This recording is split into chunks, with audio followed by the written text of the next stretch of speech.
بسم اللہ الرحمن الرحیم۔ السلام علیکم ورحمۃ اللہ وبرکاتہ۔ ناظرین، ہزاروں سال پہلے کی بات ہے۔ نمرود نام کے ایک بادشاہ کی حکومت تھی۔ اس نے خدا ہونے کا جھوٹا دعویٰ کر رکھا تھا، اور جو اسے خدا نہ مانتا اس پر بہت ظلم و ستم کرتا اور قتل بھی کروا دیتا تھا۔ اس دور کے نبی حضرت سیدنا ابراہیم علیہ السلام بھی نمرود کو خدا نہ ماننے کی وجہ سے آگ میں ڈالے گئے، مگر اللہ پاک کے حکم سے وہ آگ آپ علیہ السلام کے لیے ٹھنڈی ہو گئی اور آپ علیہ السلام محفوظ رہے۔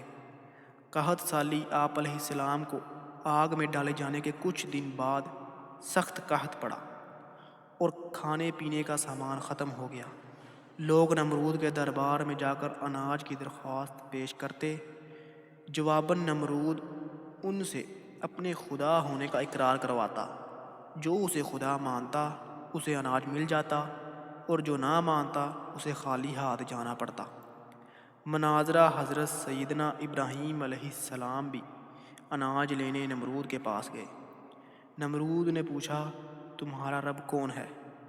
آپ علیہ السلام نے فرمایا، میرا رب وہ ہے جو زندہ کرتا ہے اور موت دیتا ہے۔ یہ سن کر نمرود بولا، یہ قدرت تو میرے پاس بھی ہے۔ یہ کہہ کر اس نے 2 قیدی بلوائے، ایک کو چھوڑ دیا اور ایک کو قتل کروا دیا۔ آپ علیہ السلام نے نمرود کی کم عقلی دیکھ کر فرمایا، میرا رب مشرق سے سورج کو نکالتا ہے، اگر تو خدا ہے تو مغرب سے نکال کر دکھا۔ یہ سن کر نمرود حیران ہو گیا اور کوئی جواب نہ دے سکا۔ کچھ دیر بعد اپنی شرمندگی مٹانے کے لیے بولا، میرے پاس اناج نہیں ہے، جاؤ اپنے رب سے جا کر اناج مانگو۔ اناج کا تھیلا آپ علیہ السلام نمرود کے دربار سے نکل آئے اور گھر کی طرف چل پڑے۔ راستے میں ریت کا ایک ٹیلہ نظر آیا۔ آپ علیہ السلام گھر والوں کو خوش کرنے کے لیے اسی ریت سے ایک تھیلا بھر کر گھر لے آئے اور سو گئے۔ اللہ کی شان دیکھیے کہ آپ کی بیوی حضرت سیدنا سارہ رضی اللہ تعالیٰ عنہا نے تھیلا کھولا تو وہ آٹے سے بھرا ہوا نکلا۔ انہوں نے فوراً روٹیاں بنائیں اور آپ کو جگایا۔ روٹیاں دیکھ کر آپ علیہ السلام بولے، یہ کہاں سے آئی ہیں؟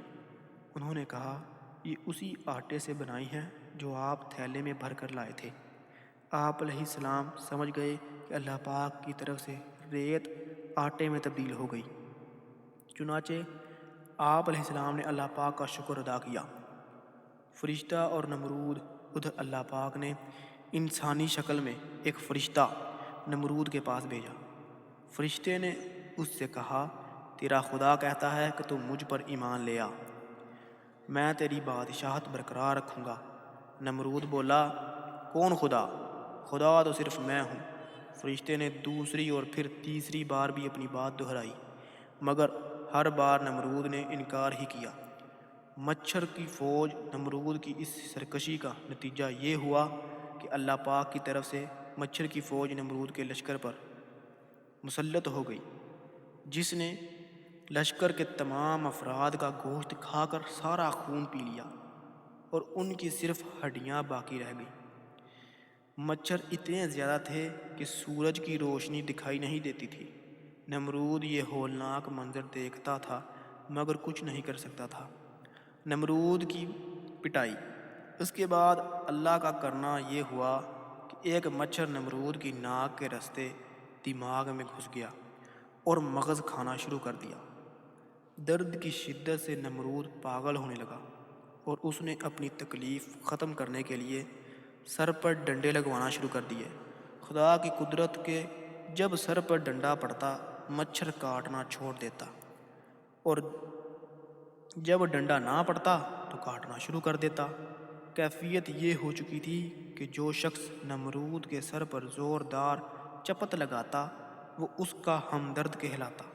یوں ڈنڈے پڑتے پڑتے اور چپت لگتے لگتے 400 سال گزر گئے اور نمرود بالآخر ذلیل و رسوا ہو کر مر گیا۔ اللہ پاک سے دعا ہے کہ اللہ پاک آپ کو اور مجھے اپنے مقرب اور نیک بندوں میں شمار فرمائے۔ آمین آمین، وما علینا الا البلاغ المبین۔